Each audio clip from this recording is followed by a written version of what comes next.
아마 이 땅을 살아가는 모든 사람들에게 종교를 가졌던 종교를 가지지 않았던 모든 사람들이 이렇게 고민하는 문제가 있죠. 자신의 속에 나쁜 요소가 있다고 하는 거예요. 사람들을 미워하고 원망하고 또 이렇게 인색해지는 마음을 느끼고, 그리고 별거 아닌 거 가지고 이렇게 서운해지고 또 섭섭한 마음을 갖고, 그리고 조금 더 한 걸음 나가면 모든 사람들이 인정하는 그런 죄를 우리 삶 속에서 이렇게 짓기도 하죠. 그래서 우리 인간 공동체에 감옥이라고 하는 것이 있어요.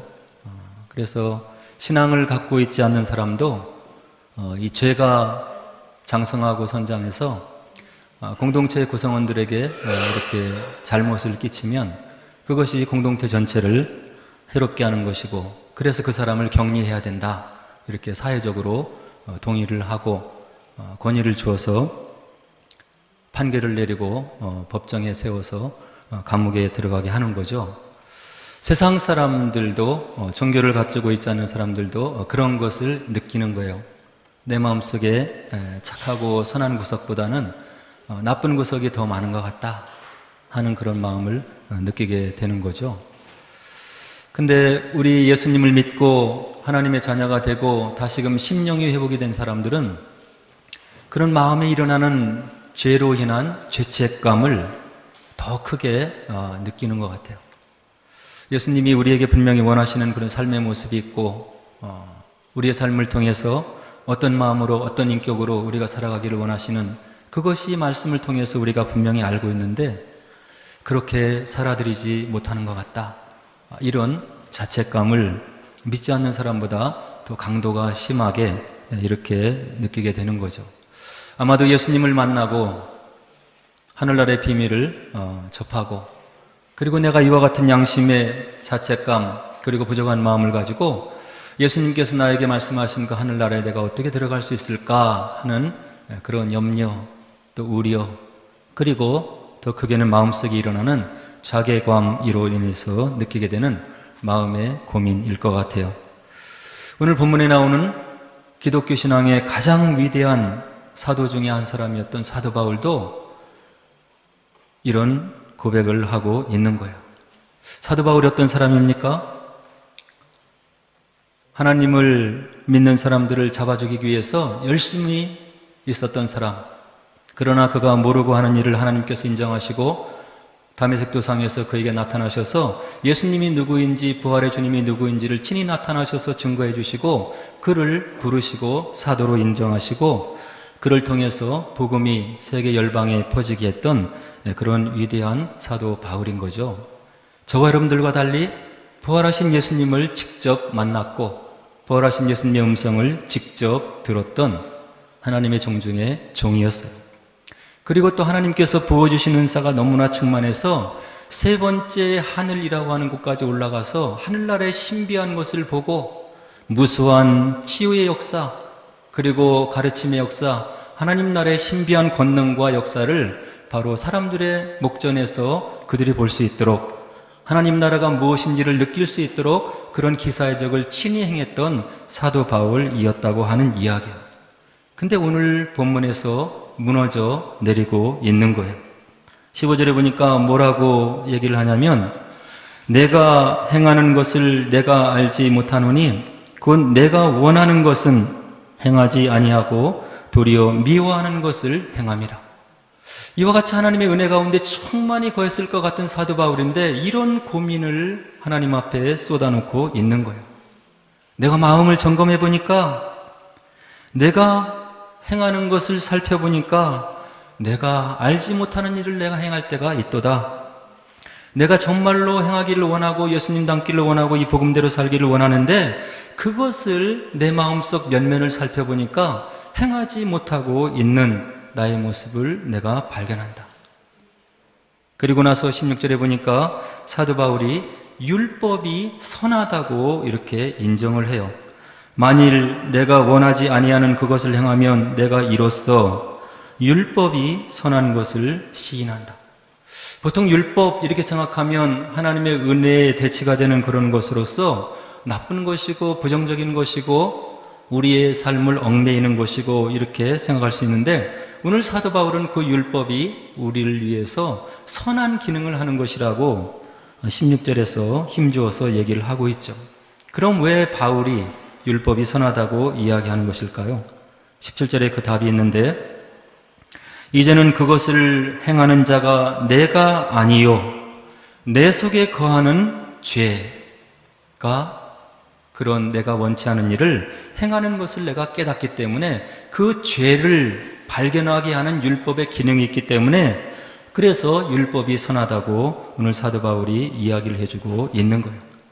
바울이 하나님이 원하시는 대로 살기를 원해요. 그리고 하나님이 원하시는 대로 살아서 선한 열매를 맺어드리기를 원하는데, 그것을 행하지 못하는 걸 가지고 마음속에 고민하는데, 그것은 바울 속사람 하나님이 원하시는 하나님을 향해 있는 마음이 아니라 바울도 모르는 바울 속에 잠재적으로 있는 그 죄가 하나님의 뜻을 행하지 못하게 한다고 하는 것을 율법을 통해서 내가 바로 발견해서 알 수 있기 때문에 하나님의 법, 율법이 나에게 선한 것이다, 이렇게 이야기를 해주고 있는 거죠.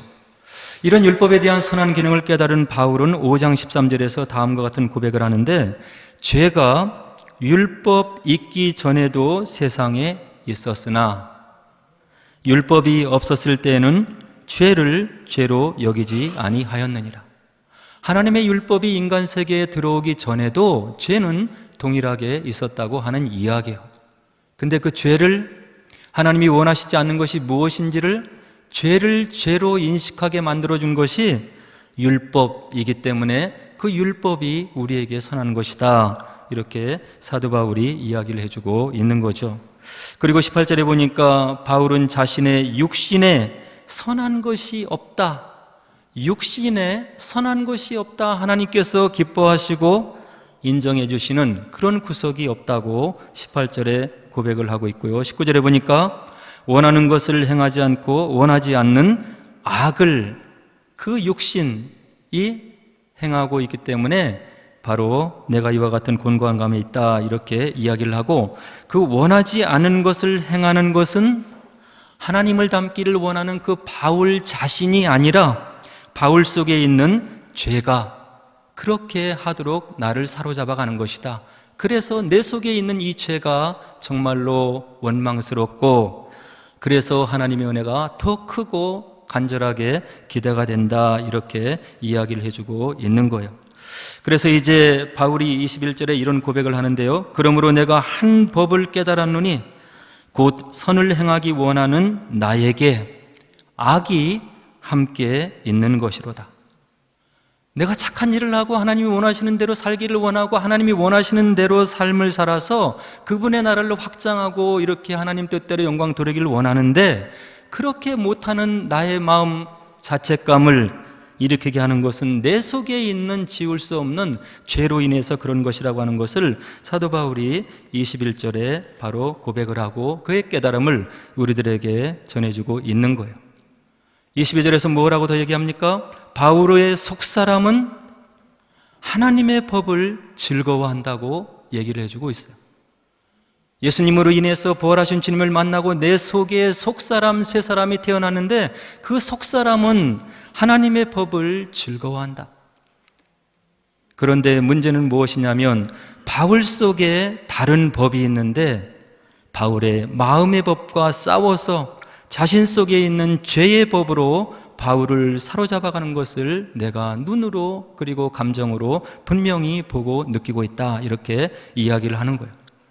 그래서 하나님의 법을 즐거워하는 속사람과 아직도 온전히 해결되지 않은 바울 속에 있는 그런 육신의 마음, 그런 죄의 법이 있는데, 그 갈등 속에서 바울이 뭐라고 처절하게 외치냐면 24절에 다음과 같은 고백을 해주고 있는 거예요. 오호라, 나는 곤고한 사람이로다. 이 사망의 몸에서 누가 나를 건져내랴. 이거는 바울이 처절하게 지금 하나님 앞에서 고백하면서 몸부림을 치고 있는 거예요. 바울이 이와 같은 고민을 겪고 그의 삶을 살아가고 죄에 대해서 고민을 했다고 한다면 아마 우리들도 더욱 심하게 이런 갈등과 고민을 느끼는 삶을 살아가고 있는 것이라고 미루어서 짐작해 볼 수 있는 거예요. 우리 인간은 혼자서는 살기 어려운 존재로 지음을 받았어요. 아담도 혼자가 사는 것이 바로 좋지 못해서 그의 바로 돕는 배필을 하나님께서 만들어주시는 장면을 창세기 1장과 2장에서 우리가 볼 수 있잖아요.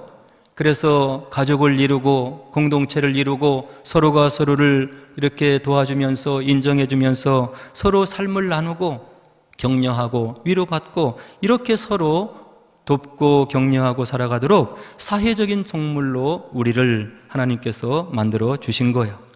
그래서 우리가 공동체가 필요한 거죠.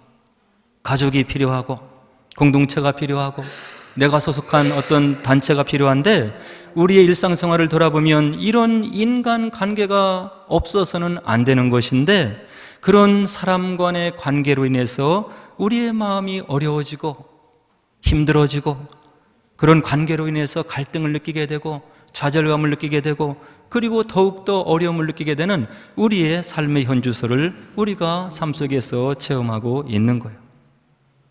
같이 옆에서 몸담고 신앙생활하는 형제자매를 사랑하려고 마음을 먹는데 또 교회 공동체를 위해서 봉사하려고 마음을 먹어보기도 하는데 그리고 좀 더 선한 곳에 삶의 시간들을 사용하려고 다짐하고 마음을 먹어보지만 그 결심이 오래가지 못하는 우리의 현실을 우리가 볼 수가 있는 거죠.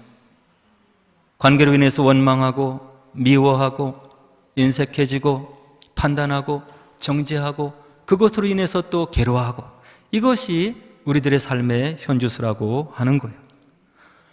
오늘 바울은 이와 같은 처절한 고민 속에서 무엇을 깨달았냐면 결론적으로 말씀드리자면 하나님의 법을 섬기고 있는 것은 예수 그리스도로 인해서 거듭난 그 마음인 거예요. 그런데 아직도 온전히 임하지 못한 하나님 나라를 대망하고 있는 사도 바울의 삶 속에서 마음에 괴로움을 주는 것은 죄의 법을 섬기는 것인데 그것은 아직도 바울 속에 남아있는 온전히 성화되지 못한 예수님의 인격, 예수님의 장성하신 모습으로 자라지 못한 육신의 모습 때문에 그렇다고 하는 이야기예요. 그래서 저희들이 예수님을 믿고 나서 감격적으로 우리가 신앙생활을 시작하지만 늘 우리 가운데는 갈등이 있는 거예요. 가정에서도 갈등이 있고 교회 공동체, 사랑의 공동체를 와도 갈등을 느낄 때가 있는 것이고 또 우리가 몸담고 있는 직장에 가서도 사람 간의 관계로 인해서 우리가 갈등을 느낄 수가 있는 거예요. 갈등이 없으면 좋겠지만 이 갈등은 다른 면으로 보면 우리들에게 약이 되는 거예요. 내가 아직도 이와 같이 부족하구나. 예수님의 모습을 닮아가기는 아직도 멀었구나. 예수님의 은혜가 그래서 나에게 더욱더 필요하구나 하는 그런 깨달음을 갈등과 어려움과 이런 시간을 통해서 내 마음속에 생겨나고 깨닫게 된다고 하는 은혜가 있는 거예요. 그러면 우리가 잘할 수가 있는 거예요. 오늘은 부족하지만 내일은 좀 더 사랑할 수 있고 좀 더 베풀 수 있고 조금 더 남을 이해할 수 있는 그런 인격으로 주님께서 원하시는 인격으로 이런 신앙의 갈등과 연단 속에서 잘할 수 있는 소망이 있다고 하는 이야기예요. 그러면 오늘 본문에 나오는 사도 바울만 죄로 인해서 이와 같은 고민을 했겠습니까? 그 역사를 살펴보니까 종교개혁을 일으켰던 마르틴 루터도 이런 죄의 문제로 인해서 철저하게 고민하고 갈등을 느끼고 하나님 앞에 몸부림을 치었던 그런 역사를 찾아볼 수가 있어요. 이 마틴 루터가 주변에 있는 친구가 걸어가다가 갑자기 낙뢰에 맞고 죽어가는 친구를 바라보고 죽음의 공포에서 벗어나고 염려에 벗어나기 위해서 이제 수도사가 되겠다고 결정을 내리고 이제 수도승으로 이제 살아가게 되는 거죠. 그래서 수도원에 들어가서 루터는 규칙에 따라서 매일 7차례씩 기도를 드리는 그런 생활을 시작하게 돼요. 그리고 새벽 1시나 2시에 종소리와 함께 일어나서 가슴에 십자가를 그리고 나서 하루의 일과를 시작하는 루터의 수도사의 생활이 이어져 가고 있었던 거죠. 그리고 이제 두 번째 종소리에 맞춰서 교회로 들어가서 성수를 뿌리고 제단 앞에서 무릎을 꿇고 기도하면서 하나님 앞에서 한 점 흠이 없는, 부끄러움이 없는 수도사로 세움받기 위해서 이와 같이 철저하게 종교 예전을 통해서 하나님 앞에 그를 세워나가는 그 루터의 어떤 철저한 자기관리를 역사를 통해서 우리가 볼 수 있는 거예요. 그래서 이제 신부로 나중에 임명을 받게 돼요. 그런데 수도원에서 신부가 되어서 생활을 하는 그런 과정에서도 이 루터에게 있어서 계속해서 고민거리가 되고 괴롭히는 그런 문제가 있었는데 바로 죄에 대한 그런 갈등과 마음의 부담이었어요. 그래서 루터가 어떻게 결정을 내리냐면 내가 수도원 밖을 나가지 않겠다. 수도원 밖을 나가서 세속적인 삶 속에 어울리면 내가 죄를 더욱 질 것이 아닌가? 이 수도원에서 내가 머물면서 하나님 앞에 온전한 삶을 드려야 되겠다, 이렇게 결정을 하고 수도원에 머물면서 이와 같은 일과를 지나면서 하나님 앞에서 서기 위해서 죄를 떨쳐버리기 위해서 그의 삶을 살아가는데 루터가 깨닫는 것은 그 죄의식에서 벗어날 수가 없는 거예요. 마음이 평안하지 못하고 불현듯 올라오는 죄의 어떤 생각으로 인해서 그의 마음이 불안이 일어나는 것이고 그런 상태가 이제 계속 되었던 거죠.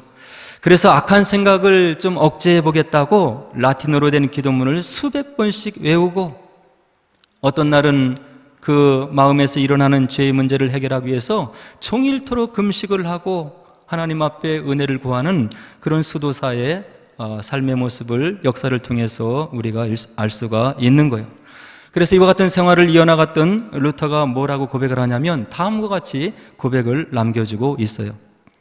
구원을 위한 나의 선행들이 내 죄를 도말하고 하나님의 진노하심과 심판을 과연 면하게 해줄 수 있을까?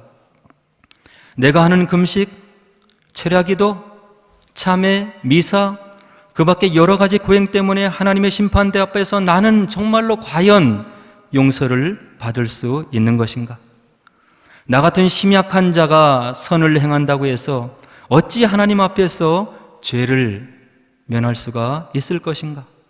나의 마음속에 일어나는 큰 죄짐이 자꾸 나를 억누르는구나. 철저하게 자신을 하나님 앞에 돌아보는 루터의 간절한 마음과 처절한 마음을 그의 고백에서 우리가 읽어볼 수가 있는 거예요. 그래서 죄책감에서 벗어나지 못해서 루터는 또 하루에 몇 차례씩 혹은 6시간 이상씩 계속 고해성사를 이제 동료 신부에게 이제 행했던 그런 노력도 기울였다고 이야기를 해요. 수차례, 수십 번 고해성사를 마음에서 우러나는 그런 죄책감을 없애버리기 위해서 고해성사를 하는 그런 루터에게 다시금 찾아온 믿음의 고백이 있는데 뭐라고 고백을 하냐면 내가 내 마음의 뜻을 세우고 하나님께 맹세하기를 온 마음과 온 정성을 다하여 하나님을 섬기고 심중의 악한 생각들을 일체 끊어버리고 성결함을 이루겠다고 내가 맹세하였으나 더 많은 악한 생각들이 내 속에서 맹렬히 타오르고 있으니 나는 능히 이것을 억제할 수 없고 그저 공연히 헛수고만 하고 있습니다. 루터의 처절한 무너짐인 거예요. 이와 같이 내면에서 내밀하게 밀어 올라오는 죄책감을 가지고 고민하는 루터를 이제 궁극적으로 도와주는 믿음의 바로 동료가 있었는데 그 사람이 누구냐면 에어프루트 수도원의 간부이며 비텐베르크 대학장직을 맡고 있었던 슈타우피츠라고 하는 바로 동료 성직자였어요. 이렇게 고민하고 괴달픈 삶을 살아가는 루터에게 뭐라고 조언을 해주냐면 그대는 마음속에 여러 가지 잡다한 생각으로 번민하며 스스로 괴롭게 하면서 어찌 구세주의 공로에 온전히 몸과 마음을 의뢰하지 않는 것인가? 이제부터는 다만 구주만 믿고 그 하신 일을 힘입고 그 의로우신 것을 의지하고 또 구속하신 것을 믿고 그 명하신 말씀을 순종하게나 주께서는 심령이 가난한 자를 부르시고 또한 수고하고 무거운 짐진 자를 가볍게 하여 주시는데 어찌 그대는 주를 의지하지 않는 것인가? 예수께서 그대의 죄를 인하여 대신 죽으사 구속하여 주시고 부활하신 후에 하늘에 올라가 구주가 되셨으니 이는 누구든지 믿고 회개하여 죄사함을 받고 구원을 얻게 하신 것이라네. 물론 루터가 이 말씀을 몰랐겠어요? 처절한 고민과 갈등과 몸부림 속에서 동료 수도사가 그를 위하는 마음으로, 그의 영혼을 불쌍히 여기는 마음으로 하나님의 복음을 다시 귓속에 들려주었을 때 루터에게 불현듯 깨달음이 오게 되는 거예요. 내가 일일이 열거하고 고백하고 사죄를 받을 수 있는 어떤 특수한 죄보다 근본적으로 잘못된 점은 인간의 성품 그 자체가 타락해 있다는 것이다. 고해가 죄를 완전히 해결할 수 없는 것은 특수한 죄만이 대상으로 삼고 있기 때문이다. 그러면서 루터에게 다가온 하나님의 섬광과 같은 복음의 말씀이 들어오는데 로마서 1장 17절이 그의 영혼을 살리는 그런 계기로 다가오는 거예요. 복음에는 하나님의 의가 나타나서 믿음으로 믿음에 이르게 하나니 기록된 바 오직 의인은 믿음으로 말미암아 살리라 함과 같으니라. 인간이 마음속에 평안을 찾고 하나님의 은혜 가운데 살아갈 수 있고 하늘나라를 소망할 수 있는 유일한 길은 하나님께서부터 오는 은총, 하나님의 의, 그것을 나를 위해서 선물로 주시겠다고 하나님께 손을 벌리신 그것을 믿는 믿음으로 말미암아 우리가 죄에서 노임받을 수 있다고 하는 것을 이 루터가 철저하게 깨닫게 되는 거예요. 이와 같이 죄를 가지고 철저하게 고민하고 복음이 다가온 이 루터와 저와 여러분들에게 다가온 복음이 얼마나 다르겠어요? 오늘 저와 여러분들은 하나님께서 그렇게 싫어하시는 죄악의 문제를 얼마나 심각하게 고민하고 있냐는 이야기예요. 세상이 이야기하는 대로, 흘러가는 대로, 감정이 얘기하는 대로 누리고 즐기고 교회 오면 교인이 되고 세상에 나가면 세상 사람이 되어서 이게 신앙인인지 예수를 믿는 사람인지 구분할 수 없는 그런 삶을 살면 복음이 루터에 같이 깨닫게 되지 못한다고 하는 그런 이야기예요. 하나님은 죄를 얼마나 싫어하시냐면 복음서에서 우리에게 분명히 얘기하시는데 마태복음 5장 29절 30절에 다음과 같은 말씀으로 우리를 권면해주고 계세요. 만일 내 오른 눈이 너를 실족하게 하거든 빼어내버리라. 내 백체 중 하나가 없어지고 온몸이 지옥에 던져오지 않는 것이 유익하며 또한 만일 내 오른손이 너를 실족하게 하거든 찍어내버리라. 내 백체 중에 하나가 없어지고 온몸이 지옥에 던져지지 않는 것이 유익하니라. 또 히브리서 기자는 뭐라고 우리에게 얘기해 주냐면 너희가 죄와 싸우되 아직 피 흘리기까지는 대항하지 않은 것 같다. 하나님의 자녀가 되었는데 내 생각으로도 죄인 것 같은데 이렇게 해서는 하나님의 자녀로 살아갈 수 없는 것 같은 것이 깨달아지는데 싸우지 않는 거예요. 타협하고 나의 유익을 위해서 결정하고 죄를 심상히 여기고 이렇게 살아가는 저와 여러분들의 모습을 오늘 본문 말씀을 통해서 우리가 반성하고 하나님 앞에 기도를 해야 되는 거예요. 그리고 이와 같은 죄의식에서 우리가 벗어나서 하나님의 은혜를 누릴 수 있는 길이 세 가지가 있는데 다음과 같은 길이 있을 것 같아요. 첫 번째는 하나님은 저와 여러분들을 위해서 다시금 살리기 위해서 독생자 외아들을 내어주신 그 사랑의 하나님께서 우리에게 원하시는 것이 있는데 그 하나님께서는 죄를 끔찍이도 싫어하신다는 것을 저와 여러분들이 깨달아야 된다고 하는 이야기. 데살로니가전서 5장 22절에 뭐라고 사도 바울은 권면해 주냐면 악은 어떤 모양이라도 버리라. 악이라고 생각되는 것이 있느냐? 어떤 모양이라도 버리려고 노력을 하라. 빌립보서 2장 12절에 바울이 우리에게 믿음을 도전해주고 있는데 두렵고 떨림으로 너희 구원을 이루라. 예수님을 믿어서 우리가 구원받는 거예요. 기독교 역사를 살펴보면 하이퍼 칼비니즘이라고 하는 그런 무리가 있었어요. 칼빈이 믿음으로 구원받는다고 이야기를 한 거죠. 중세시대의 가톨릭의 엄청난 오류로 인해서 행함을 강조하는 인간의 어떤 모습을 내세우는 그런 것을 대항해서 구원은 그렇게 면죄부를 사고 행함으로 인해서 이루어지는 것이 아니고 하나님의 전적인 은혜로 선물로 우리에게 주어진 것이다. 이렇게 해서 구원은 믿음으로 임한다고 이신칭의를 얘기를 한 거예요. 근데 이것을 너무 극단적으로 밀고 나가서 내가 이제 구원받았으니까 구원받은 이후에 어떠한 삶을 어떤 모습으로 어떻게 살아도 나의 구원은 떨어지지 않을 것이라고 생각하면서 살아갔던 그런 무리들이 있다고 하는 이야기예요. 뭔가 이상하지 않습니까? 예수님이 돌아가심으로 인해서 내가 구원받았는데 그러면 그 구원에 걸맞게 하나님이 원하시는 것을 이루어 드리기 위해서 정말로 노력하면서 선을 행하기 위해서 그런 모범이 되는 삶을 살기 위해서 우리가 살아가야 되는데 누가 봐도 그리스도임을 느끼게 할 수 있는 그런 은혜롭고 덕스러운 삶을 살아가야 되는데 예수 믿고 구원받았다고 내가 무엇을 해도 어떤 죄를 지어도 괜찮다고 생각하고 살아간 무리들이 있었다고 하는 이야기예요. 오늘날 한국교회에서 얘기하는 이단 중에 하나인 구원파가 이런 교리를 갖고 있는 거예요. 믿음으로 구원받았으니 이 땅의 삶은 우리가 부족하게 살아갈 수 있다. 하나님이 용서해 주실 것이다. 이런 마음으로 살아가다 보니까 예수 믿는 사람들이 세상의 빛들로 소금으로 드러나지 못하고 있는 거예요. 바울이 뭐라고 얘기합니까? 구원이 임했느냐? 참된 복음을 받았느냐? 그에 걸맞는 삶을 살기 위해서 노력해야 된다. 자라야 된다. 성장해야 되는 것이고 너희들의 모습을 통해서 빛과 소금의 역할로 세상에 증거돼야 그것이 바른 삶이고 깨어있는 삶이고 너희들이 하나님께서 인정하시는 그런 믿음의 자녀, 예수의 제자로서의 삶을 살아가고 있는 것이라고 하나님께서 인정해 주신다고 바울이 이야기를 해주고 있는 거예요. 하나님이 죄를 끔찍이도 싫어하신다는 것을 우리가 인식하시고 죄를 무서워해야 할지 아는 거예요.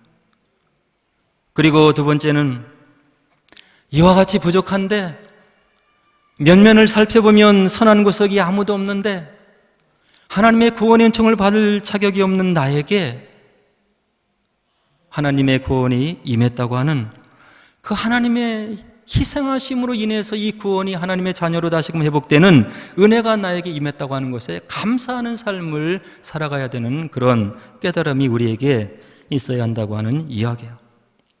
오늘 제가 말씀드렸던 마르틴 루터는 하나님의 은혜 가운데 머무는 삶의 방식으로 무엇을 얘기하냐면 감사할 것을 요청해주고 있어요. 성경도 물론 마찬가지라고 생각이 되는 거죠.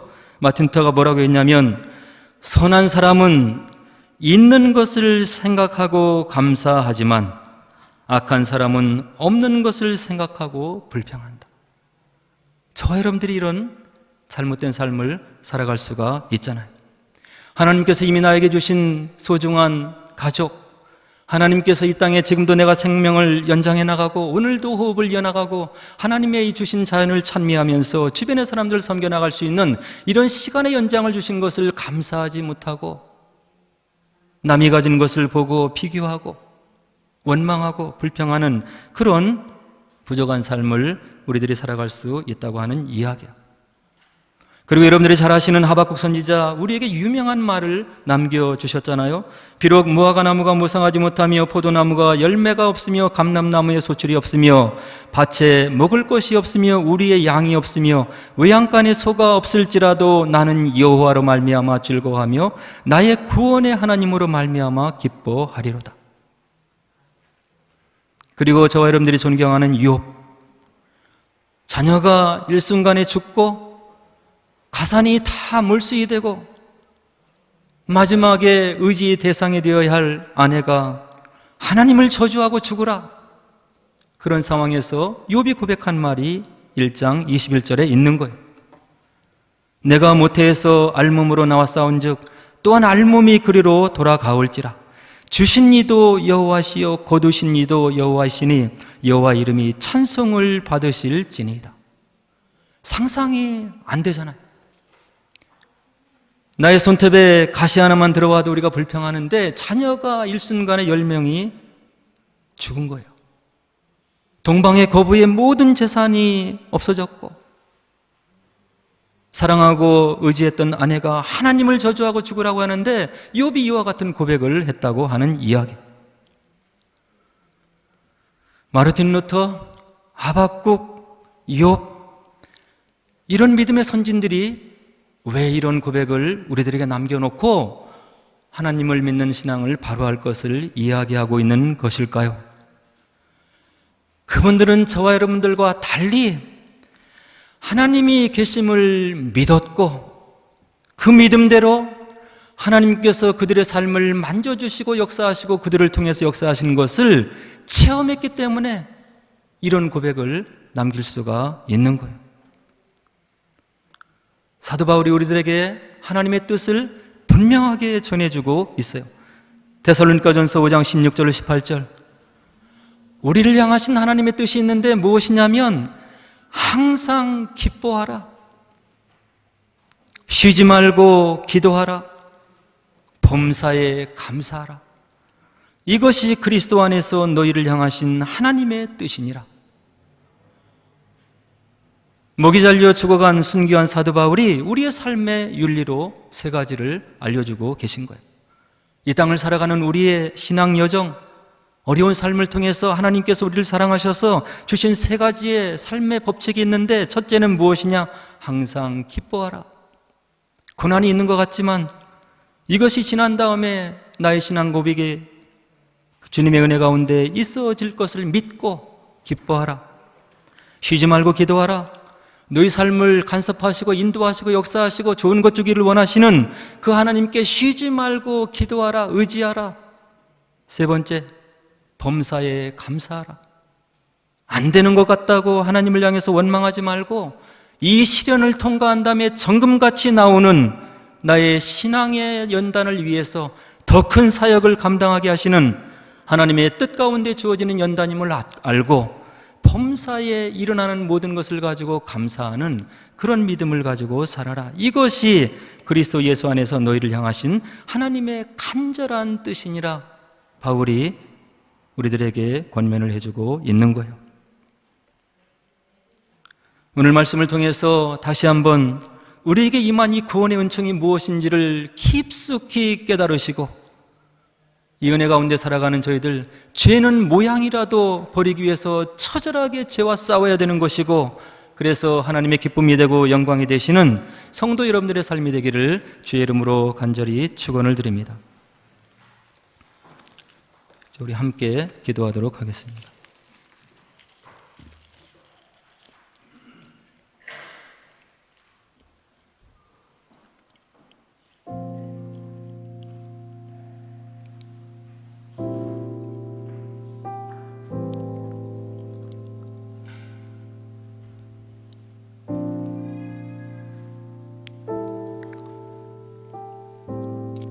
하나님의 말씀은 저희들에게 한순간에 완벽해지는 것을 말해주지 않고 있습니다. 은혜 가운데 예수님을 만난 심령이면 한 걸음 한 걸음 말씀 안에 자라나서 예수님의 장성하신 분량까지 자라기를 원하시고, 또 우리의 부족함과 실수와 연약함 가운데 있지만 그 마지막 목표를, 고울을 하나님께서 바라보시면서 우리에게 거듭해서 기회를 주시고 용기를 주시고 다시금 일어서라고 권면하시고 격려하시고 동행해 주시는 우리 하나님의 모습을 우리가 말씀에서 볼 수가 있는 것입니다. 오늘 마음속에 일어나는 죄책감으로 인해서 더 이상 고민하지 마시고, 내가 하나님을 닮아가기 위해서 노력하기 때문에 그런 죄책감이 더욱 커다랗게 내 마음속에 느껴지는 것이라는 것을 마음속에 새기시고, 은혜 가운데 주님의 모습을 닮아가는 복된 심령이 되게 하옵소서. 속히 내 속사람이 자라서 주님 나라를 위해서 섬기며 연약한 심령을 일으켜 세우며 나누는 복된 삶이 되게 하옵소서. 믿음의 선진들이 느꼈던 하나님의 살아계심과 체험을 느끼는 심령 되게 도와주셔서 하나님 나라의 권능을 체험해서 이 땅의 죄를 철저히 증오하고 하나님의 자녀로서 살아갈 수 있도록 은혜를 허락하옵소서. 말씀이 깨달아지고 성령께서 함께 하셔서 주님이 원하시는 아름다운 삶을 살게 하옵소서. 우리 함께 기도하도록 하겠습니다.